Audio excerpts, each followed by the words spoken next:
Easy and slow English. Kagunida in English. Is it confusing you?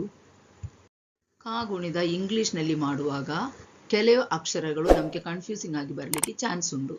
So ಅದು ಹೇಗೆ ಸರಿಯಾಗಿ ತಪ್ಪಿಲ್ಲದೆ ಓದುವುದು ಬರೆಯುವುದು ಹೇಗೆ ಎಂದು ನೋಡೋಣ. ಇಲ್ಲಿ ನೋಡಿ, ಈ ಉಚ್ಚಾರಣ ಸೆಕೆಂಡ್ ಇ ಉಚ್ಚಾರಣ ಬರಬೇಕಾದ್ರೆ ಅದಕ್ಕೆ ಎರಡು ಇ ಬರಬೇಕು, ಇಲ್ಲಾದರೆ ಇ ಎ ಬರಬೇಕು. ಹೀಗೆ ಬರುವಾಗ ಅದಕ್ಕೆ ಈ ಉಚ್ಚಾರಣ ಬರುತ್ತದೆ. ಓ ಯು ಮತ್ತು ಓ ಡಬ್ಲ್ಯೂ ಈ ಎರಡು ಅಕ್ಷರಗಳು ಬರುವಾಗ ಔ ಉಚ್ಚಾರಣ ಬರುತ್ತದೆ. ಅದೇ ಥರ ಎರಡು ಓ ಬಂದರೆ ಊ ಉಚ್ಚಾರಣ ಬರುತ್ತದೆ. ಯು ಎಂ ಬರುವಾಗ ಉಚ್ಚಾರಣ ಬರುತ್ತದೆ. ಇದು ಸಾಧಾರಣವಾಗಿ ಇದೊಂದೊಂದು ಉದಾಹರಣೆ ಲೆಕ್ಕದಲ್ಲಿ ನೋಡುವಾಗ S E E C, S C E D seed, H E E hee, H E E L heel, B E A bee, ಅದು ಇ ಎ ಬರುವಾಗ ಸಹ ಈ ಉಚ್ಚಾರಣ ಬರುತ್ತದೆ. B E A bee, B E A M beam, R E A ree, R E A D read.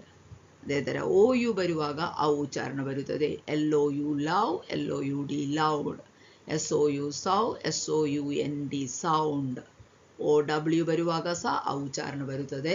C O W cow, N O W now.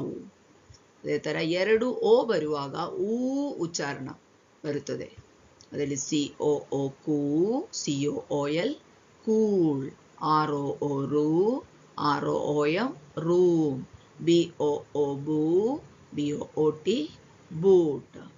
Next U M ಸೇರಿಸಿ ಬರುವಾಗ ಉಚ್ಚಾರಣ ಬರುತ್ತದೆ. G U M gum, H U M hum, H U M B L E humble.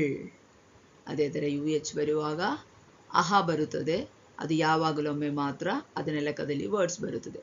ಇದೇ ಥರ ಚೆಂದಾಗಿ practice ಮಾಡಿದರೆ ತಪ್ಪಿಲ್ಲದೆ ಇಂಗ್ಲೀಷ್ನಲ್ಲಿ spelling mistake ಇಲ್ಲದೆ ಈಸಿಯಾಗಿ ಓದಲಿಕ್ಕೆ ಬರಲಿಕ್ಕೆ ಸಾಧ್ಯವಾಗುತ್ತದೆ.